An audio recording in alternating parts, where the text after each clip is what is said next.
ये कहानी है मध्य प्रदेश के राजूगढ़ की, जो कि लोगों से भरा हुआ था।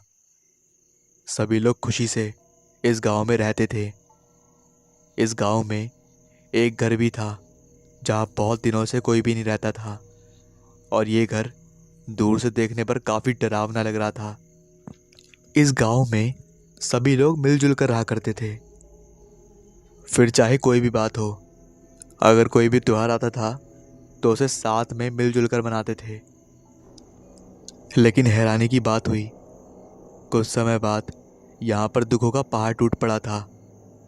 यहाँ खेतों में अन्न की पैदावार पहले की तरह नहीं होती थी, और इस गांव में रहने वाले लोगों के बच्चे भी धीरे धीरे गायब होने लगे, जिनकी उम्र केवल 8 से 9 साल की थी। सभी लोग इस बात से बहुत डरे हुए थे कि उनके बच्चों को कौन ले जा रहा है। उस गांव में रात के समय किसी के रोने की आवाज़ें भी आती थीं। गायब बच्चों को सभी मिलकर ढूंढते थे, पर बच्चों का कोई भी पता नहीं लगता था। कुछ लोग इस गांव को अपशगुन मानकर इस गांव को छोड़कर चले गए। अब इस गांव में बहुत ही कम लोग बचे थे। कुछ समय के बाद इस गांव में एक विवाहित जोड़ा इस गांव में रहने आया। उन्हें गांव देखने में बहुत ही ज़्यादा अजीब लग रहा था, क्योंकि इस गांव में बहुत कम लोग रहते थे, और इस गांव में रात के समय तो कोई गलती से भी बाहर नहीं निकलता था। उन्हें यह देखकर काफ़ी अजीब लगा कि इस गांव में एक भी बच्चा नहीं था। वे दोनों भी उसी गांव में रहने लगे, क्योंकि उनका घर भी उसी गांव में ही था। वे पहले विदेश में रहते थे। दादा दादी की मृत्यु हो जाने के बाद वे लोग गांव में रहने के लिए आ गए। उन्हें भी उस गांव में रात के समय रोने की आवाज़ सुनाई दे रही थी। घर से बाहर निकलकर देखने पर उन्हें बाहर कोई भी दिखाई नहीं देता था। कुछ दिनों तक गांव में रहने के बाद रानी, जो कि राजीव की पत्नी थी, अब वह माँ बनने वाली थी। गांव के सभी लोगों ने उन दोनों को गांव छोड़कर चले जाने की बात कही, लेकिन उन दोनों ने गांव वालों की बात नहीं मानी। कुछ दिनों बाद रानी ने एक पुत्र को जन्म दिया, जिसका नाम सुनील रखा। सुनील के आ जाने के बाद उनके जीवन में खुशी आ गई। वे दोनों सुनील का ख्याल रखते थे। रानी इस बात से बहुत डरती थी कि कहीं उनके बेटे सुनील के साथ वही घटना ना हो जाए जो गांव के दूसरे बच्चों के साथ हुई थी। समय बहुत तेजी से बीतता गया। सुनील जब 3 साल का हो गया था, एक रात जब रानी और राजीव सो रहे थे, सुनील ने बाहर किसी की परछाई देखा और बाहर निकल के गया। उसे ऐसा लग रहा था कि वह परछाई उसे बुला रही है।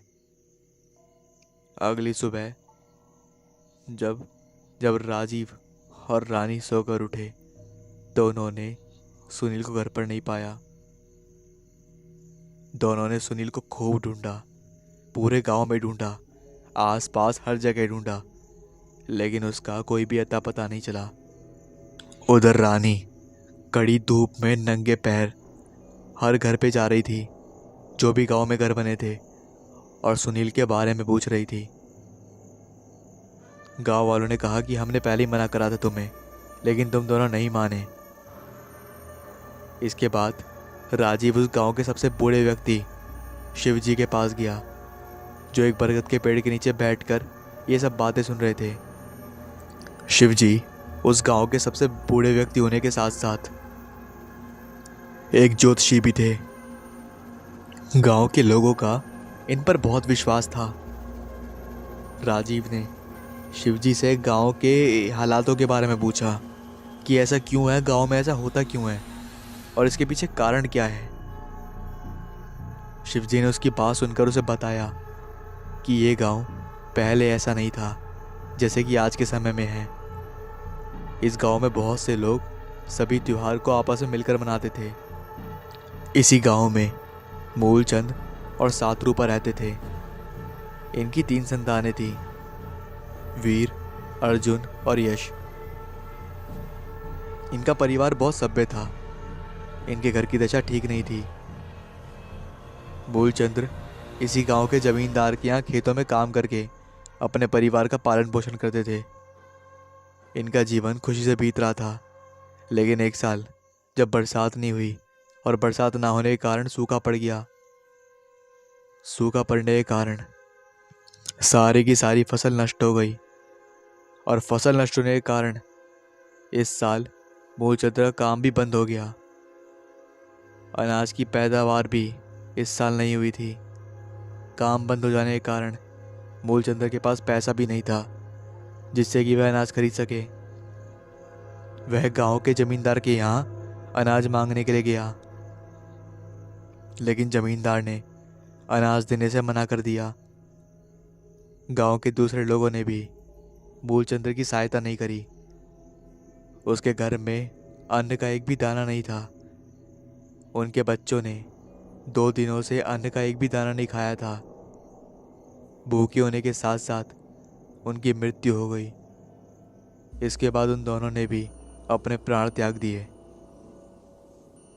तभी से इस गांव में 8 साल तक की उम्र वाले बच्चे गायब होने लगे। तभी से इस गांव की फसलों की पैदावार भी पहले की तरह नहीं होती है। सभी लोग ऐसा मानते हैं कि स्वरूपा की आत्मा रात के समय अपने बच्चे से मिलने के लिए भटकती है और वह इन सभी बच्चों को अपना बच्चा समझकर उसे अपने साथ ले जाती है। राजीव ने शिवजी से पूछा, बाबा, इसका कोई उपाय तो होगा? तब शिवजी ने बताया कि पूर्व की ओर 4 मील की दूरी पर एक विशाल बगीचा मिलेगा। उस बगीचे में बरगद के वृक्ष के नीचे एक चामुंडा ऋषि रहते हैं। वही है इसका उपाय, जिनके पास इस समस्या का समाधान होगा और पक्का होगा। राजीव ने इस बार देरी नहीं करी और भागते हुए उनके पास गया और उन्हें सब कुछ बता दिया। ऋषि ने कहा, उसे मुक्ति तभी मिलेगी जब वह अपने बच्चों को अपने हाथों से भोजन करवाएगी। राजीव ने कहा, इसके लिए हमें क्या करना होगा प्रभु? ऋषि ने बताया, गांव के सभी लोग मिलकर मूलचंद्र के घर के सामने एक भंडारे का आयोजन करो और उसमें पास के गांव के बच्चों को बुलाकर भोजन करवाओ और 3 छोटे बच्चों को उसके घर में रख दो और उनके सामने खाना परोस दो और सप्तरूपा को अपने बच्चों को भोजन कराने के लिए आह्वान करो और ये विश्वास दिलाओ कि वह उसी के बच्चे हैं और जब वह अपने बच्चों को प्रेम से भोजन करा देगी तो उसे मुक्ति मिल जाएगी। जब राजीव ने सुना तो उसने ऋषि से कहा कि वह छोटे बच्चों को नुकसान पहुंचा देगी। तब ऋषि ने कहा, वह अपने बच्चों से बहुत प्यार करती है, वह उन बच्चों को हानि नहीं पहुंचाएगी। राजीव और गांव के दूसरे लोगों ने वैसा ही किया। अंत में जब सप्तरूपा ने उन बच्चों को अपना समझकर प्रेम के साथ भोजन करा दिया तो उसे मुक्ति मिल गई और सभी लोगों को अपने बच्चे वापस मिल गए।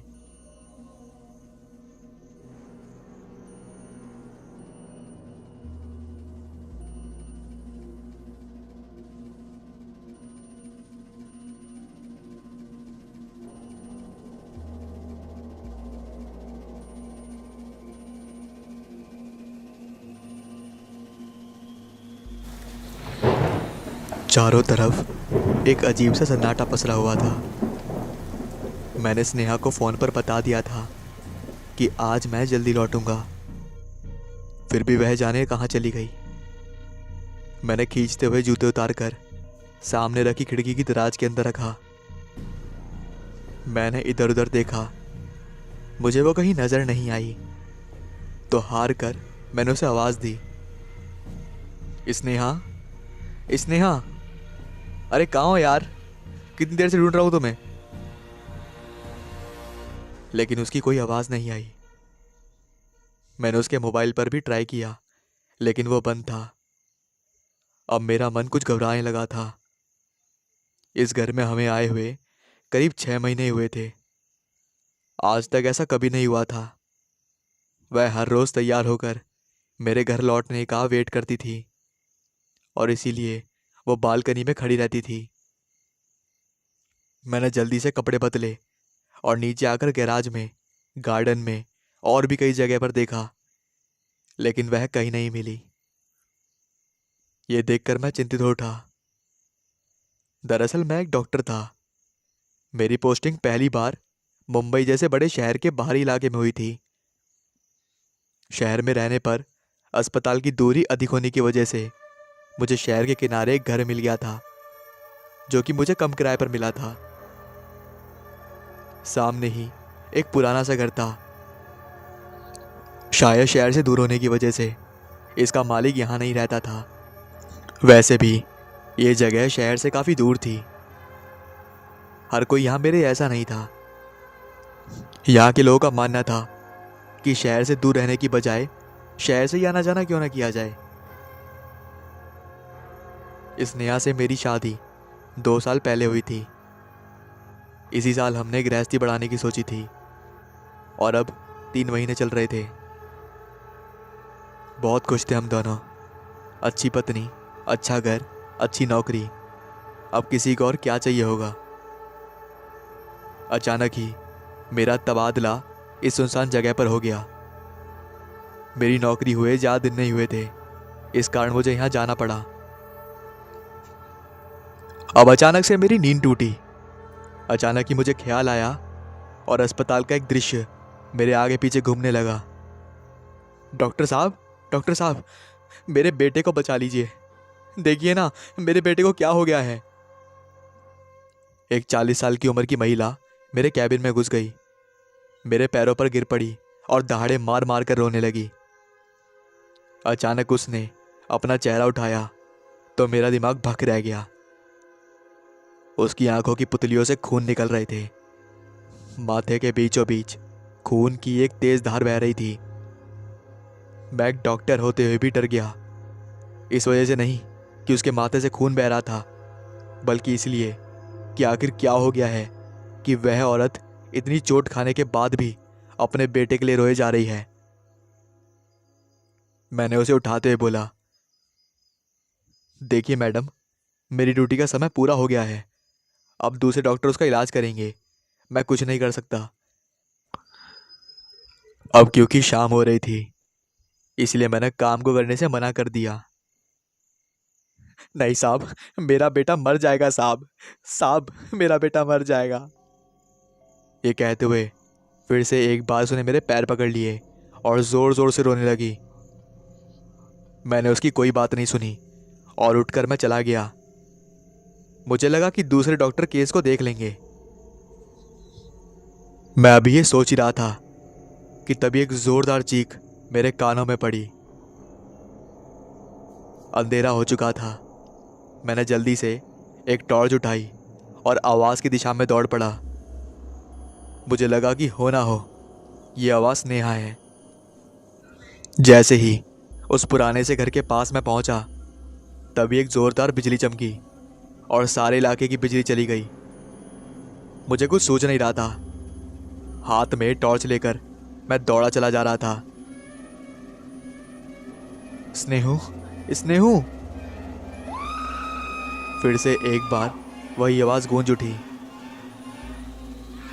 अब आवाज़ स्पष्ट आ रही थी। आवाज़ स्नेहा की थी। मैंने टॉर्च चलाई, देखा, लेकिन आसपास कोई भी नहीं था।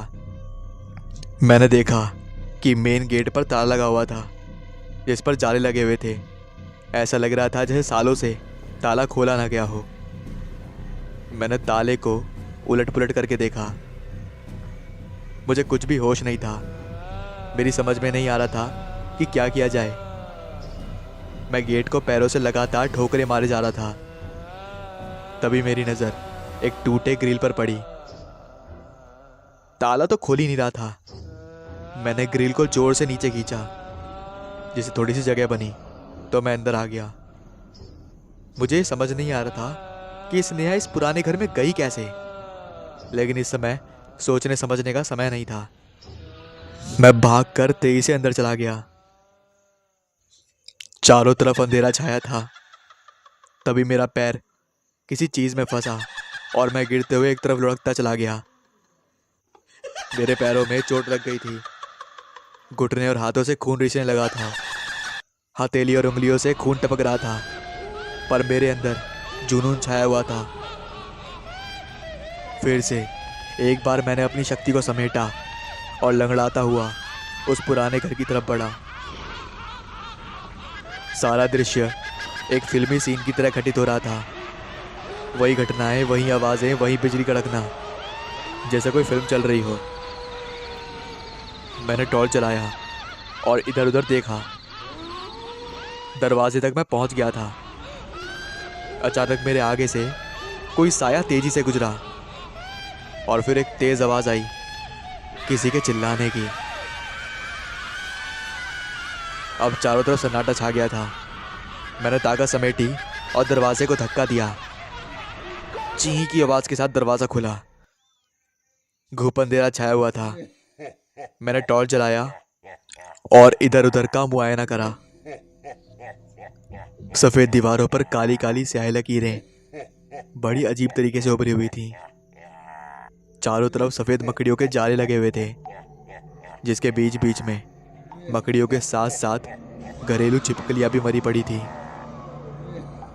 दीवार पर एक बड़ी सी तस्वीर टंगी हुई थी, जिस पर हार टंगा हुआ था।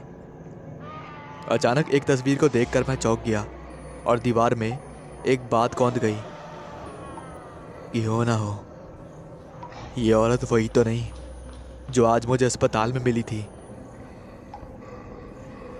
अभी मैं सोच ही रहा था कि एक बिल्ली अचानक ही मेरे सर पर कूदी। मैंने दोनों हाथों से अपने चेहरे को ढक लिया और जोर से चिल्लाया, कोई है क्या यहाँ? फिर से एक सन्नाटा छा गया। मैंने अपनी आंखें खोली।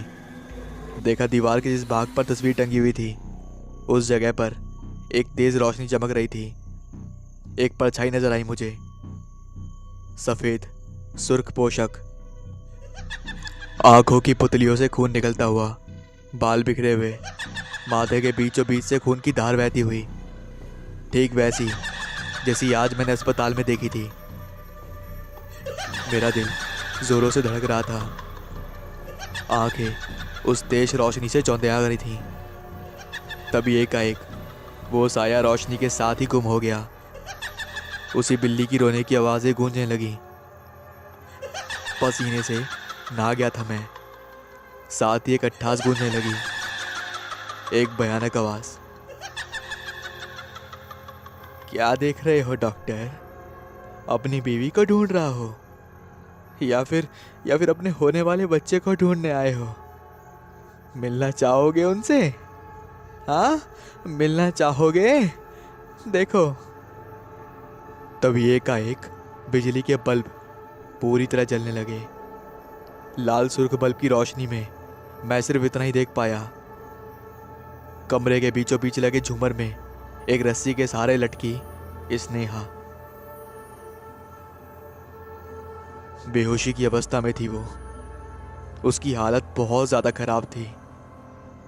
मैं उसे छुड़ाने को जैसे लपका, एक तेज गति से उड़ती हुई चाकू मेरे गले में धंस गई। मेरी चीख निकल गई। एक तेज खून की धार गले से निकल पड़ी। मैंने फिर प्रयास किया। इस बार शीशे की टेबल लैंप मेरे सर पर गिर पड़ी। मेरे सर से खून निकल पड़ा। मैं जोर से चीख पड़ा, लेकिन मैं बेहोश होकर गिर गया। बल्ब अब तेज गति से जलने बुझने लगे। डॉक्टर, तुमने मेरे बेटे को नहीं बचाया। मेरे बेटे को नहीं बचाया डॉक्टर। मेरे बेटे को चोट लगी थी।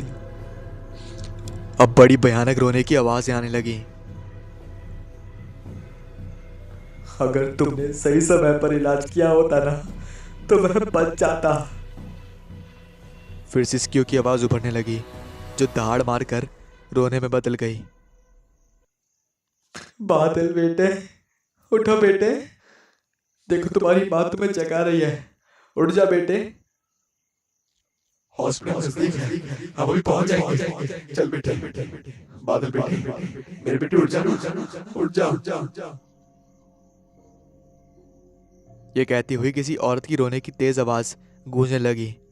फिर रोने की आवाज धीमी होती गई और फिर से भयानक अट्ठास में बदल गई। मेरी आंख खुली तो पाया कि मैं उस घर के बाहर घास पर लेटा हुआ हूँ। मैं सारा कुछ समझ चुका था। मेरे माथे और गले से खून रिसर कर सारे शरीर में फैल गया था। सारे कपड़े खून से सने हुए थे। मैं उस मरी हुई माँ के संदेश को समझ गया था। मैं अपनी पूरी ताकत से उठा और अस्पताल की तरफ भागा। दौड़ते हुए अस्पताल पहुंचा। सबसे पहले मैं पोस्टमार्टम के कमरे की तरफ गया। वहां पागलों की भांति सारे शवों के कपड़ों को उठाकर मैं देखता रहा। सारे स्टाफ मेरे पीछे पीछे दौड़ रहे थे। अचानक एक मुर्दे के सामने जाकर मैं ठिठक गया। उस मुर्दे के कपड़े के ऊपर खून के धब्बे लगे हुए थे। बाल भी नीचे झूल रहे थे। मैंने कपड़ा उठाकर चेहरा देखा तो मेरी आंखें बाहर निकली हुई थी। वही औरत मृत और निश्चेत होकर पड़ी हुई थी। सर, अरे सर, क्या हुआ? तब ये कंपाउंडर ने आकर मुझे पीछे से पकड़ा। मैंने एक जोरदार झटका उसके हाथों को दिया और जोर से चिल्ला उठा, छोड़ दो मुझे। क्या हुआ सर? कहते हुए एक नर्स ने मुझे पकड़ा। मैं दौड़ते हुए ओपीडी में पहुंचा और एंट्री रजिस्टर में नाम देखना शुरू किया। मेरी नज़र एक 7 साल के मरीज बादल पर पड़ी। रूम नंबर 4 में भर्ती था वह। मैं दौड़ता हुआ रूम नंबर 4 में पहुंचा। देखा तो एक बच्चा बेहोश पड़ा हुआ था। नाड़ी चेक किया तब मध्यम गति में चल रही थी। जल्दी जल्दी मैंने सारे स्टाफ को दिशा निर्देश दिया और उसे आईसीयू में भर्ती करवाया। बड़ी जद्दोजहद के बाद उसे बचाने में मैं सफल हुआ। तब तक शाम हो चुकी थी। मुझे सुध भी नहीं थी कि मेरी स्नेहा कहाँ थी, मेरा बच्चा ठीक था या नहीं था। मैं थका हारा पैदल ही घर की ओर उदास भाव से चल पड़ा। घर पहुंचा तो देखा स्नेहा बालकनी में खड़े होकर मेरा इंतजार कर रही थी। मैंने अपने हाथ मुंह धोए और उसे गले लगा लिया। क्या हुआ आपको? आप रात भर कहाँ थे? स्नेहा ने मुझसे पूछा तो मैंने जवाब में मुस्कुरा दिया। बस कुछ विशेष नहीं, एक दुखी माँ की मदद कर रहा था। ठीक है, तुम बैठो, मैं चाय लेकर आती हूँ। वह किचन में चली गई। मुझे आज वह औरत मरकर भी मानवता का पाठ पढ़ा गई थी। इसके बाद स्नेहा ने मुझसे पूछा, अच्छा सुनिए, उस पुराने घर में कोई रहता नहीं है क्या? राज, मैंने तुमसे कुछ पूछा है, तुमने उसका जवाब नहीं दिया। स्नेहा ने मेरी ओर देखते हुए कहा, क्या? मैंने जानबूझकर अनजान बनने का नाटक किया। मैं उसकी बात अच्छी तरह समझ गया था कि वह क्या पूछना चाह रही थी। वही कि उस पुराने घर में कोई है या नहीं है। अरे नहीं है उस पुराने घर में कोई। मैंने बात को टालनी चाहिए, लेकिन शायद स्नेहा समझ गई। उसने बोला, तुम बात को टालने की कोशिश कर रहे हो शायद, पर मैं भी जिद्दी बहुत हूं, बिना जाने छोड़ने वाली नहीं। स्नेहा ने जिद की, अरे यार मैं सही कह रहा हूँ, कोई नहीं रहता वहां। ना जाने कितने सालों से बंद पड़ा है वह घर। उसका मालिक अब यहाँ नहीं रहता।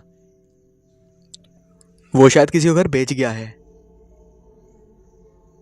अरे नहीं बेच सकता वो, और किसी के यहाँ तो बेच ही नहीं सकता जब तक मैं उस घर में हूँ। मैं किसी को अपने घर के अंदर नहीं आने दे सकती, किसी को भी नहीं।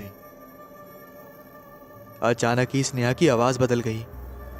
उसके अचानक इस बदले रूप को देखकर मैं घबरा गया, पर अपनी घबराहट को छुपाते हुए मैंने बोला, यार मैं मजाक कर रहा था, तुमने तो गंभीरता से ले लिया। किस बात को? स्नेहा अपने आपे में वापस आती हुई बोली, वही कि आज शाम को हम अपने घर जा रहे हैं, कुछ दिन गुजार कर वापस आ जाएंगे। तुम अपना सामान पैक कर लो। दोबारा? लेकिन हम तो पिछले ही हफ्ते गए थे। कहती हुई स्नेहा ने मेरी बात काटने की कोशिश करी, पर शायद मैं कुछ और ही सोच रहा था। मेरा दिमाग बड़ी ही तेजी से चलने लगा था। जीवन में पहली बार इस तरह की घटना से पाला पड़ा था। आज तक भूत प्रेतों पर विश्वास नहीं हुआ, लेकिन यहाँ आकर उन्हीं से 2-4 होना पड़ा था। अभी तक मैंने किस्से, कहानियाँ और फिल्मों में ही भूत और प्रेत के बारे में सुना था या देखा था, लेकिन सचमुच में मेरे साथ ये घटनाएं आज घटित हो रही थी। मैंने कभी सोचा नहीं था। अभी मेरा पहला लक्ष्य था कि अपनी पत्नी स्नेहा को बचाना। क्या हुआ? तुम कुछ सोच रहे हो क्या? इस नेहा ने मेरे कंधे पर हाथ रखा। अचानक मैं चौंक गया। उसका हाथ एकदम ठंडा था, बिल्कुल बर्फ की तरह। मैं समझ गया था कि जो मैं सोच रहा था वह अब मेरे साथ घटित होने वाला है। फिर भी मैंने ये सोचा कि मैंने तो किसी का कुछ बिगाड़ा ही नहीं है, मुझे क्या होगा। जो स्त्री ने मुझसे चाहा था मैंने वो कर दिया। और वैसे भी मैंने तो उसके बेटे की जिंदगी बचाई थी, और उसे भी बचा ही लेता, पर वह पहले ही मर चुकी थी। मेरे घर जाने के क्रम में एक तांत्रिक के पास जाने की सोच ली थी ताकि स्नेहा को ठीक कर सकूं, पर डर भी लग रहा था कि कहीं मेरी चाल उल्टी ना पड़ जाए और स्नेहा की जान पर ना बनाए। मैंने उसे सिर्फ इतना बताया कि हम लोग किसी ज़रूरी काम से घर जा रहे हैं, 1-2 दिन में लौट आएंगे। उसने भी इस पर कोई ऐतराज़ नहीं जताया। हम लोग दोपहर के 1 बजे घर के लिए निकले। हमारे जाने के रास्ते में वह पुरानी सी हवेली पड़ती थी। जैसे ही हम उसके पास से गुजरे, एक बिल्ली दौड़कर तेजी से हमारी गाड़ी के आगे आ गई, जिसे बचाने में मेरी गाड़ी एक बिजली के खंभे से टकराते टकराते बची। हमारी गाड़ी एक खंभे से टकराती हुई बची। मैंने बड़े ही जोर से ब्रेक मारा। वह बिल्ली तो बचकर निकल गई, पर मेरा दिल बड़े ही जोरों से धड़कने लगा था। मैंने अपने आप को नॉर्मल करा और गाड़ी बढ़ा दी, क्योंकि मेरे डर जाने से स्नेहा भी डर जाएगी। ये सोच मैंने अपने चेहरे पर डर का भाव नहीं आने दिया। नॉर्मल घटना समझकर मैंने भी गौर नहीं करा। कुछ दूर आगे जाने के बाद अचानक ही मेरी गाड़ी के आगे एक 5-6 फीट का बड़ा सा सांप आ गया। मेरे ब्रेक लगाने से पहले ही गाड़ी के टायर उस सांप पर चढ़ चुके थे। मैंने घबराकर गाड़ी की रफ्तार बढ़ा दी ताकि जल्दी से सांप से पीछा छूट सके। अचानक ही आगे रास्ते पर एक बड़ा सा पेड़ गिर पड़ा था। अब मुझे भी सच लगने लगा कि सचमुच में भूत प्रेत होते हैं, वरना ये जो घटनाएं घटित हो रही हैं वह संयोग नहीं है, क्योंकि संयोग एक बार हो सकता है, 2 बार हो सकता है, बार बार नहीं हो सकता। इसके बाद मैंने गाड़ी थोड़ी सी पीछे करी और फिर से अपना रास्ता बदल लिया। मैं मुश्किल से 10 किलोमीटर भी नहीं गया था। मेरा घर यहाँ से अभी भी लगभग 50 किलोमीटर दूर था। रास्ते में ही एक तांत्रिक का आश्रम पड़ता था। मेरा प्लान भी यही था कि शायद उस प्रेत आत्मा को इसकी भयानक लग चुकी थी कि मैं स्नेहा को कहाँ लेकर जा रहा हूँ, और ये सब करके वो मुझे सिग्नल दे रही है कि मैं ऐसा ना करूं। मैं आज तक जिन बातों को बकवास मानता था, आज मेरे सामने एक एक करके वो घटित हो रही थी। मैं जितनी तेजी से यहाँ से निकलना चाहता था, कोई दृश्य ताकत उतनी ही तेजी से हमें पीछे धकेल रही थी। मैं जितनी भी कोशिश कर लूं, था तो एक हाड़ मांस का बना साधारण मानव ही, पर एक बात तो सच थी कि सच्चे व्यक्ति की सच्चे मन से की गई कोई भी कोशिश कभी असफल नहीं होती, बशर्त वह कोई सही मन से की जाए और सही दिशा में की जाए और सही कार्य के लिए की जाए, जिसे किसी का भला होता हो। मैं हैरान था कि गाड़ी की रफ्तार 80 किलोमीटर प्रति घंटे की दिख रही थी, जबकि खिड़की के बाहर चीजें जैसे रेंगती हुई चल रही थी। पेड़ पौधे मानो रुक से गए हों। अभी भी शाम होने में काफी समय शेष था। मुश्किल से 3 या 4 बजे होंगे। मुझे डर से घड़ी भी दिखाई नहीं दे रही थी, और अचानक कुछ ही मिनटों में लगा जैसे काले बादल पूरे आसमान को घेर आए हों और बहुत तेज बरसात होने वाली हो। मेरा ध्यान मेरी पत्नी स्नेहा पर गया। वह चुपचाप बैठी हुई मुस्कुरा रही थी। एक रहस्यमय मुस्कान उसके चेहरे पर साफ साफ झलक रही थी। अंदर से तो मैं पहले से डरा हुआ था, लेकिन उसका चेहरा देखकर मैं और भी डर गया था। मेरा दिल जोरों से धड़कने लगा था गाड़ी के शीशे बंद थे, पर उसके बाल ऐसे उड़ रहे थे मानो तेज हवाएं चल रही हों। आईने में मैंने उसका चेहरा जैसे ही देखना चाहा, अचानक ही मेरे गाड़ी के टायर मानो चीख उठे और गाड़ी एक झटके के साथ रुक गई। मेरे चेहरे पर पसीने की बूंदें उभर आई थीं। मैंने हिम्मत करके स्नेहा की ओर देखा। उसका चेहरा बालों के बीच मानो ढंग सा गया था। स्नेहा, स्नेहा, तुम ठीक तो हो ना? मैंने धीरे से स्नेहा की ओर देखते हुए कहा। उसने कोई जवाब नहीं दिया। मैंने उसके चेहरे की तरफ देखा और उसके चेहरे से बालों को हटाने के लिए जो ही मैंने हाथ आगे बढ़ाया, अचानक एक तेज हवा के साथ उसके चेहरे से सारे के सारे बाल उड़ गए और सामने उसका डरावना और भयानक चेहरा मेरे सामने आया। अगर कोई और होता तो डर से उसकी चीख निकल जाती, लेकिन मैं क्योंकि पिछले दिन से ऐसी बातों को झेल रहा हूं, तो मैंने अपने आप को काबू कर रखा था। उससे ऐसा व्यवहार किया कि मानो मुझे कुछ पता ही ना हो। मैंने गाड़ी चलाना जारी रखा और उसे एहसास भी नहीं होने दिया कि मुझे कुछ बातों का भी पता नहीं चला। पर अलौकिक शक्तियों की मदद से उसने शायद से जान लिया था कि मुझे उसके बारे में पता चल गया है। अचानक एक तेज रफ्तार गाड़ी ने मेरी गाड़ी को टक्कर मारनी चाहिए, लेकिन मैं सतर्क था और उतनी ही तेजी से अपनी गाड़ी को टकराने से बचा लिया था। लेकिन इस समय मेरी गाड़ी का बैलेंस बिगड़ चुका था और मेरी गाड़ी सीधा जाकर एक झोपड़ी से टकराई। दरअसल मैं जिस रास्ते पर चल रहा था वो कच्चा रास्ता था और अगल बगल उस समय खेत थे, और जहां हम थे वो एक गांव था। ये बात ज़्यादा पुरानी नहीं है, ये बात 2006 या 7 की है। और जहां मेरी गाड़ी उतर चुकी थी वो दरअसल घेर थे। अगर घेर तुम्हें नहीं पता तो लोग ना खेतों के बीच में एक घेर बनाते हैं जहां पर वो अपनी झोपड़ी बनाते हैं जिसमें वो रह सकें और खेतों में भी ध्यान दे सकें, और वहीं पर वो अपने जानवरों को बांधते हैं। तो मेरी गाड़ी वहीं उतर चुकी थी, लेकिन उस समय टक्कर इतनी जोर की लगी थी कि मैं बेहोश हो गया था।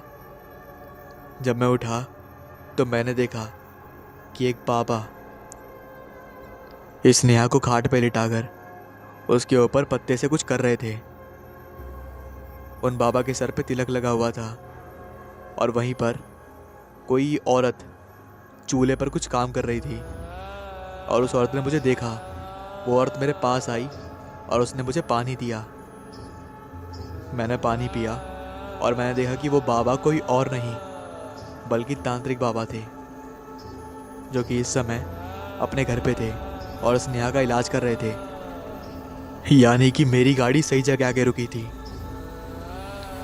उन बाबा ने मुझे बताया कि तुम दोनों गाड़ी के अंदर बेहोश थे, और जब मैंने स्नेहा को देखा तो मुझे इसे देखते ही समझ में आ गया था कि उसके ऊपर कोई चीज़ है, कोई हवा है।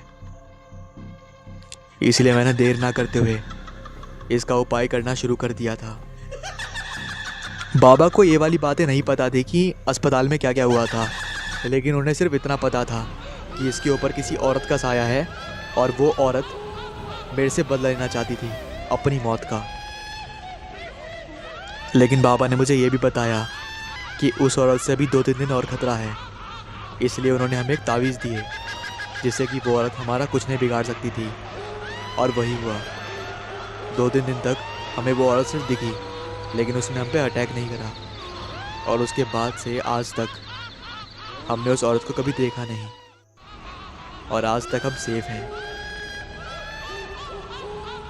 ये घटना हमारे साथ बेशक हुई तो थी, लेकिन इसके लिए मैं अपने आप को ही जिम्मेदार मानता हूँ। अगर मैं उस समय उन दोनों माँ बेटे की मदद कर देता तो हमारे साथ ऐसा कुछ नहीं हुआ होता।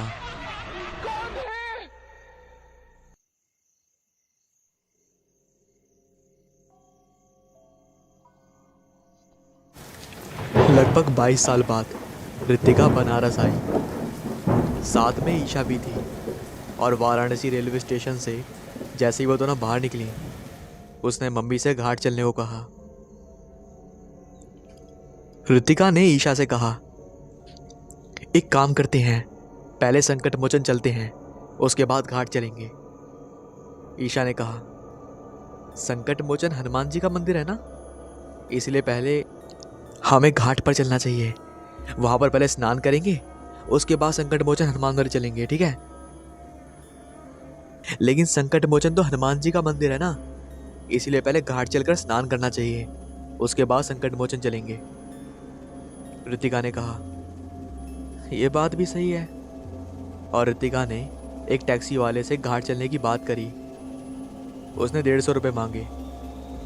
ऋतिका टैक्सी में बैठने ही वाली थी कि तभी ईशा ने तुरंत कहा, थोड़ा आगे चलकर लहू राबीर वाली सड़क पर सस्ते रिक्शे मिल जाएंगे, वहां चल। ऋतिका ने हैरानी से देखा। अरे तुझे कैसे मालूम? ईशा ने बताया, मुझे सब मालूम है, क्योंकि मुझे लगता है कि मैं बनारस पहले भी आ चुकी हूँ और मुझे यहाँ के सारे रास्ते मालूम हैं। ऋतिका ने हैरानी से ईशा को देखा। उसका हैरानी का कारण यह भी था क्योंकि ईशा आज पहली बार बनारस आई थी। लेकिन आश्चर्य की बात थी कि ईशा जिस तरह से बातें कर रही थी, उससे तो यही लगता था जैसे वो पहले भी बनारस आ चुकी है और उसे यहाँ के बारे में सब कुछ मालूम है। और वो दोनों सड़क पार करके जैसे ही सड़क के दूसरी तरफ पहुंची, उन्हें गोदौलिया जाने वाली टैक्सी मिल गई और सिर्फ 40 रुपये में दोनों गोदौलिया पहुंच गई। और वहां से घाट पर गंगा नदी में स्नान करने के बाद शीतला देवी मंदिर का दर्शन किया। इसकी बाकी कहानी मैं आपको पार्ट 2 में ज़रूर सुनाऊंगा। आप पार्ट 2 के लिए कमेंट ज़रूर करिएगा, वो भी मैं लिख रहा हूँ। ये एक खूबसूरत शाही जहाज का शाही कमरा था जो काफ़ी बड़ा था।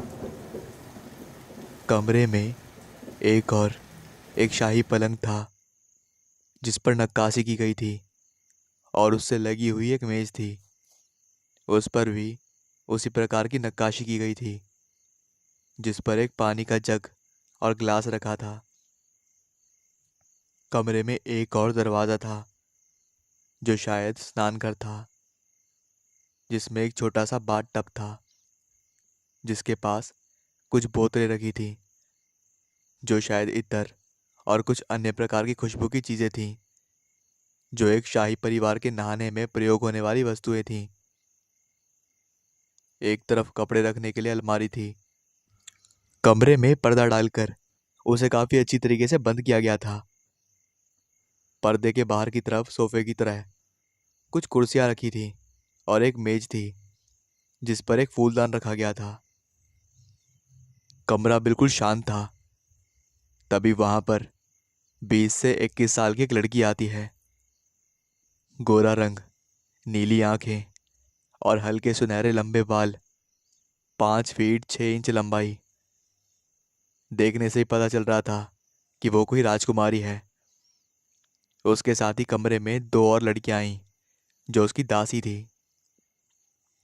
वो देवगढ़ के राजा मोहनदास की पुत्री राजकुमारी अनुपमा थी, जो अभी अभी इस जहाज पर आई थी और अपने राज्य से अपने पिता के मित्र जयनगर एक शादी में जा रही थी।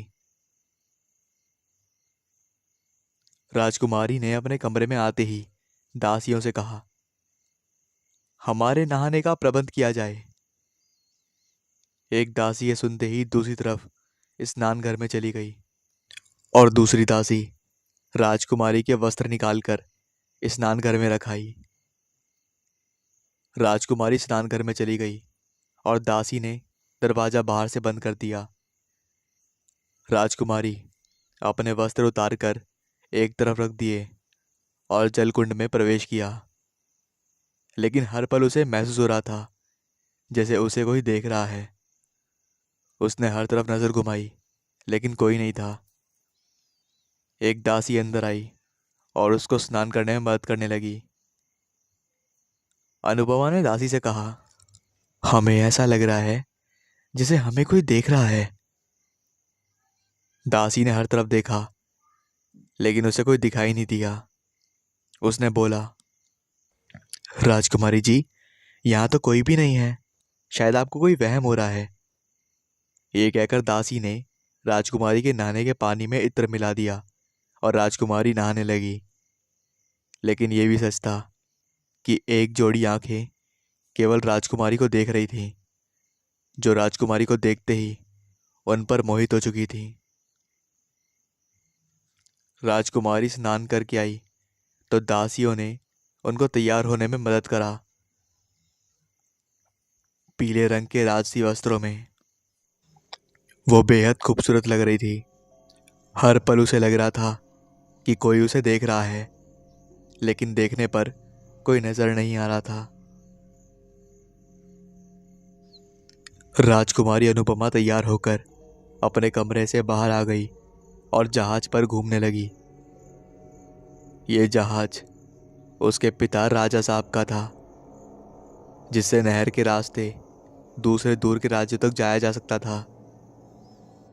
जहाज ज़्यादा बड़ा नहीं था, लेकिन खूबसूरत और आरामदायक था। कुछ सैनिक जहाज पर पहरा दे रहे थे।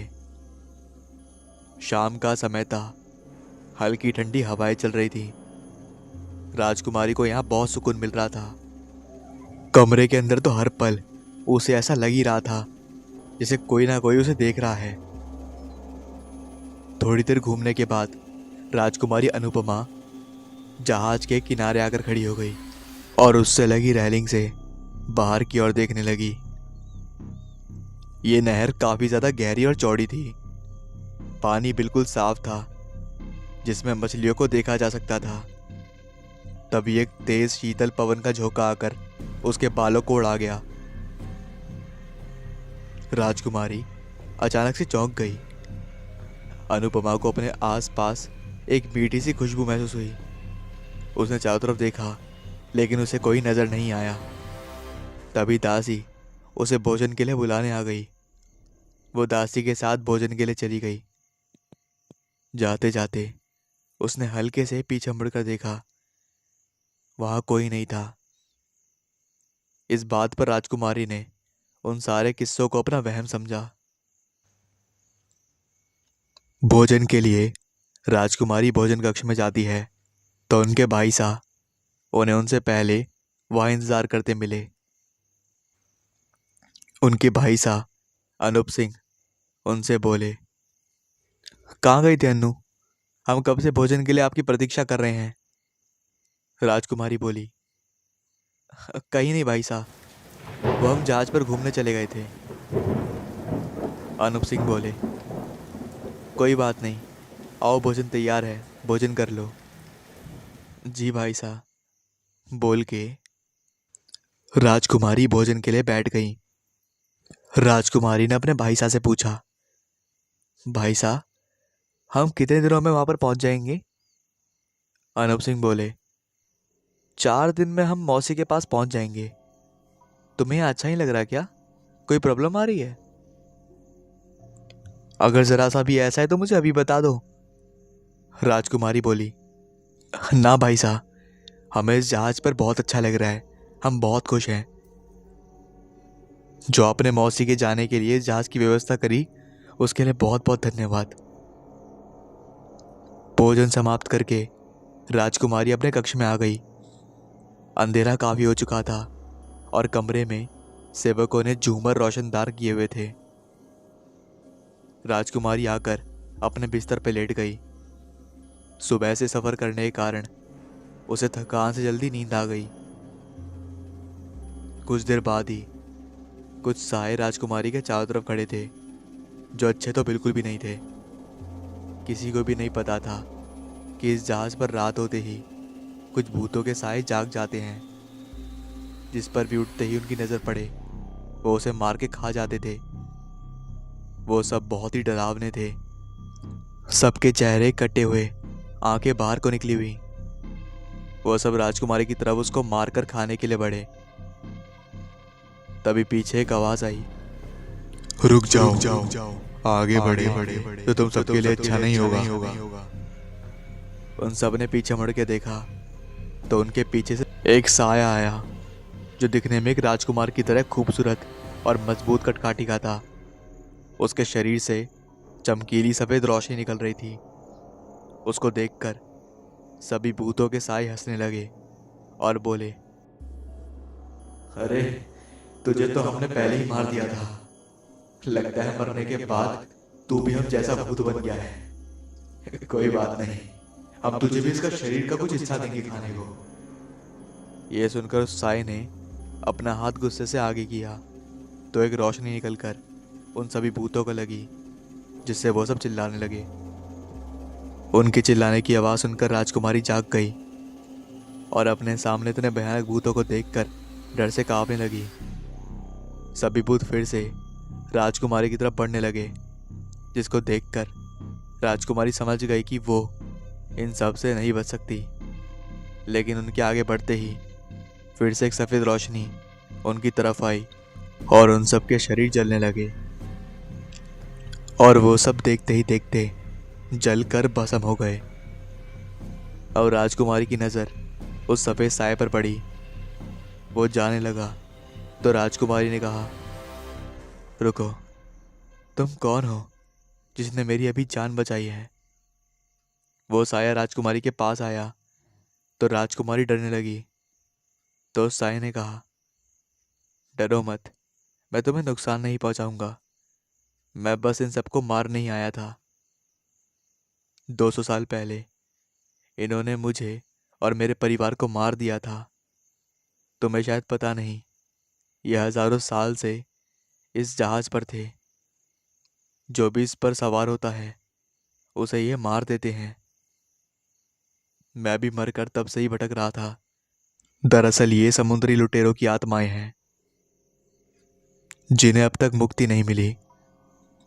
लेकिन जब मैंने इनके पाप देखे तो इसी योनि में भगवान का तप करने लगा और उनसे इन सबको मारने की शक्ति प्राप्त की। मैंने जब सुबह तो आपको देखा तो मुझे आपसे प्रेम हो गया, लेकिन मैं आपके सामने नहीं आ सकता था, नहीं तो आप डर जाती। जब मैंने इनको आपको नुकसान पहुंचाते देखा तो मुझे आना पड़ा।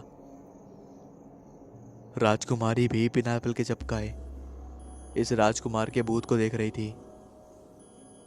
राजकुमारी को उसको देखते ही उसे प्रेम हो गया था।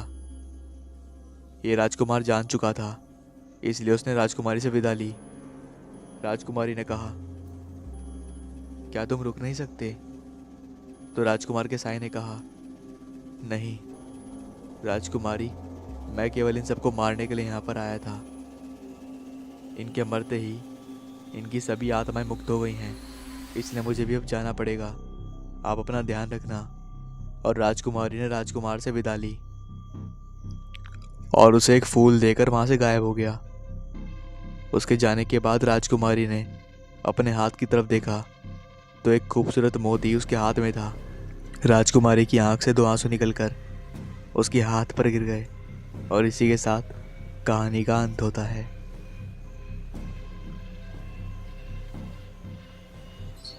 दोस्तों, मैं पालतू जानवरों का बहुत शौकीन हूँ, लेकिन बदकिस्मती से मेरे पापा को ये बिल्कुल पसंद नहीं है। बार बार रिक्वेस्ट करने के बाद मेरे पापा ने मुझे एक तोता दिलवाया। मैं तब 8वीं कक्षा में था। मैंने उसका नाम चिंटू रखा था। मैं तब 8वीं कक्षा में था। मैं और मेरा भाई हर समय चिंटू के साथ रहते थे और हर समय उसके साथ खेलते रहते थे। लेकिन एक दिन खेलते समय एक सड़क दुर्घटना में मैंने चिंटू को खो दिया। चिंटू को हमने 5 महीने पहले ही लाया था। बाद में मैंने एक कुत्ते के लिए पापा को कहा, लेकिन मेरे पापा ने इस बार सीधा मना कर दिया। अपनी माँ के सामने लगातार रोते गिड़गिड़ाते रहने के बाद माँ ने कुत्ते के लिए मुझे पैसे दे दिए और वह दिन भी आ गया जब मैं अपने लिए एक छोटा सा पप्पी ले आया। मेरे पिता ने मुझे बहुत डांटा, लेकिन जैसे जैसे समय बीतता गया वह भी शांत हो गए। ये कहानी वास्तव में मेरे कुत्ते से संबंधित है। मेरे कुत्ते का नाम करण है। ये मेरा 15th बर्थडे था। सभी मेहमान और परिवार वालों ने मेरी बर्थडे की पार्टी में भाग लिया और मैंने बड़े अच्छे तरीके से अपने बर्थडे को मनाया। लगभग 10 बजे जब सभी मेहमान चले गए, मेरा छोटा भाई अपना पसंदीदा शो डोरेमोन देख रहा था और मैं मिले हुए उपहारों को खोल रहा था। अचानक मैंने करण के गुर्राने की आवाज़ सुनी। करण की आदत थी कि किसी के नहीं होने पर वह भौंकता रहता था। इसलिए चिढ़कर मैंने उसे रोकने के लिए चिल्लाया, लेकिन इस बार वह नहीं रुका और गुर्राते रहा। तभी मेरे दिमाग में एक आइडिया आया। मैंने सुन रखा था कि डिस्पोजेबल कैमरे के माध्यम से भूत को देखा जा सकता था। मुझे उपहार के रूप में एक कैमरा मिला था। मैंने कैमरा पकड़ा और धीरे से उस जगह की ओर देखने लगा जहां करण भौंक रहा था। मैंने जो देखा वो देखकर मैं हैरान और स्तब्ध रह गया। आप मानो या ना मानो, मेरे छोटे भाई को सफ़ेद चीज़ अपने चमकते लाल आंखों से लगातार घूर रही थी। मैंने उसकी फ़ोटो ली। फिर मैंने अपने भाई को बुलाया और उसे भी वह फ़ोटो दिखाया। वो भी ये देखकर चौंक गया और जो वह देख रहा था उसे पचा नहीं सका। दौड़ते हुए मम्मी पापा के पास हम गए और उन्हें सब कुछ बता दिया। बाद में जब मेरे माता पिता मिले तो हमने उन्हें पूरी कहानी सुनाई। लेकिन तब मैंने जो फ़ोटो लिया था उस पर उनकी नज़र गई तो कोई भी भूत नहीं था उसमें। ये देखकर हम चौंक गए थे क्योंकि मेरा वहम हो सकता था, लेकिन मैंने अपने भाई को भी दिखाया था। ये देखकर हम भयभीत हो गए और पूरी रात डर में सोते रहे और लगातार अपने कैमरे को देखते रहे। कुछ दिनों के बाद हम इस बारे में भूल गए। दोपहर की अच्छी धूप थी। मैं अभी स्कूल से लौटा ही था और टीवी के सामने बैठ गया। बाद में जब मैं स्नैक्स खा रहा था तो मैंने वही गुर्राने की आवाज़ सुनी। ये बिल्कुल अजीब आवाज़ थी। हैरानी की बात थी कि मेरा डॉगी काफ़ी अजीब आवाज़ निकाल रहा था। मतलब जैसे भौंकने की आवाज़ होती है ना, वैसी नहीं थी। थोड़ी अलग टाइप की आवाज़ निकाल रहा था वो। ये सुनकर मैं चौंक गया और बाथरूम की तरफ गया। वो लगातार अभी भी गुर्रा रहा था। मैंने अपना बायां कान बाथरूम के दरवाजे के किनारे पर रखा। मैं साफ तरीके से अंदर किसी चीज़ के धकेलने की आवाज़ सुन सकता था। ये एकदम क्रिस्टल क्लियर थी। मैंने शेल्फ से डिस्पोजल कैमरा निकाला और बाथरूम के अंदर देखने लगा। और जैसे ही मैंने बाथरूम के अंदर देखा, वह बहुत ही भयानक दृश्य था।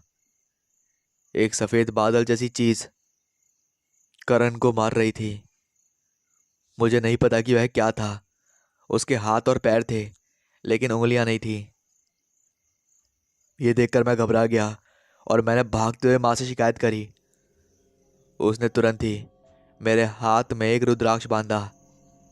लेकिन अगले ही महीने मेरे पापा ने करण को बेच दिया। लेकिन आज भी मुझे वो बातें याद आती हैं। करण ने हमारी उस समय जान बचाई थी, वरना क्या पता वो रूह हमें नुकसान भी पहुंचा सकती थी।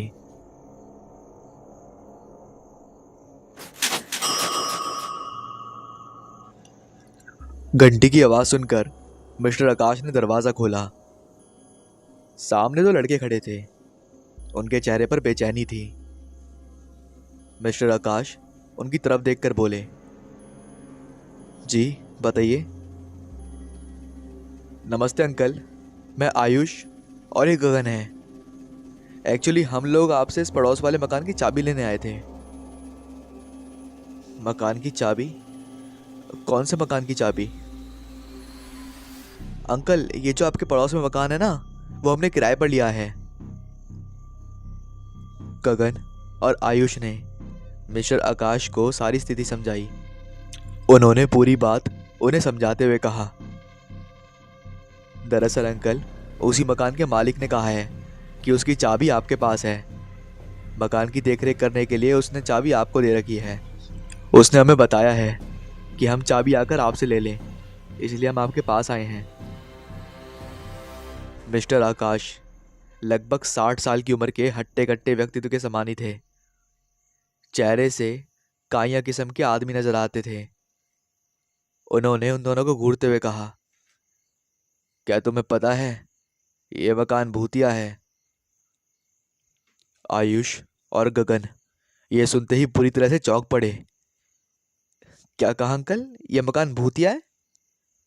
पर मुझे तो ये किसी ने नहीं बताया। बेटा, ये बात तो पूरे इलाके में चप्पे चप्पे में फैली हुई है। सबको पता है कि यह मकान भूतिया है। जो भी इसमें रहने आया है वह जिंदा नहीं बचा, और बचकर चला भी गया तो इतना बीमार हो गया कि जान बचाने के लाले बढ़ गए। इस मकान में रहने वाला किसी न किसी मुसीबत में फंसा ही रहा है। कई महीनों से यह मकान इसीलिए बंद पड़ा था। ना तो इसमें कोई किराएदार रहने आता है और ना ही इस मकान को कोई खरीदता है। सुनते हैं कि इसमें किसी की हत्या हो गई थी। उसी की आत्मा इसमें मंडराती रहती है। और असली बात तो ये है। उन्होंने उनकी तरफ झुककर खुसखुसाते हुए स्वर में कहा, मकान मालिक खुद ही ये मकान छोड़कर इसी वजह से भाग गया था। वह तो कभी खुद ही इसमें नहीं रहा। लेकिन बात यह है कि लालच में है। सोचता है मुझे किराया भी मिलता रहे और ये जो बला है वह किराएदार के ऊपर पड़ती रहे, अपने आप उससे बचा भी रहे। इसी चालाकी में उसने मकान किराए के लिए उठा रखा है। बताना मेरा फर्ज था बेटा। अब तुम जानो और तुम्हारा काम जाने। ऐसा कहकर उन्होंने लाकर चाबी उन दोनों को थमा दी। गगन और आयुष इस शहर से नज़दीक के गांव ओगीपुर में रहते थे। गांव में कॉलेज तो था ही नहीं, इसलिए गांव से रोज यहाँ पढ़ने आते थे।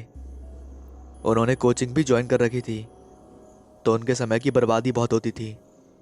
इसलिए उनके घर वालों ने सोचा कि कोई पूरा मकान ही किराए पर मिल जाए तो वो दोनों भाई वहीं रहकर पढ़ें और पूरा परिवार भी शहर में रह सकता है। जब पूरा परिवार साथ में रहेगा तो उनको खाना भी बना बनाया मिलेगा और वह आराम से पढ़ेंगे। और भी कई सुविधाओं का ध्यान रखते हुए ये फैसला किया गया। अब समस्या मकान ढूंढने की थी, तो कुछ परिचितों ने यह काम संभाला। उनके लिए मकान ढूंढने जाने लगे। शहर में एक बड़ा सा मकान बहुत ही कम पैसों में किराए पर मिल रहा था। परिचितों ने कालीचरण को यह सूचना भेज दी, इसलिए उन्होंने अपने लड़कों को वह मकान देखने के लिए भेजा था। दोनों ने एक दूसरे की ओर देखा और आंखों ही आंखों में इशारा किया। दोनों गांव के हवा पानी में पले बड़े, मजबूत शरीर और दिल दिमाग के थे। उन्हें उनकी बात पर विश्वास नहीं आया। चाबी लेकर वे उस मकान को देखने चल दिए। उन्होंने मकान को जाकर खोला। अच्छा खासा बड़ा मकान था। कई दिनों से बंद पड़ा था यह मकान, लेकिन सब कमरे खुले हुए थे और ऐसा कहीं से भी नहीं लगता था कि इसमें कोई रह नहीं रहा है। उन्हें मकान बहुत पसंद आया।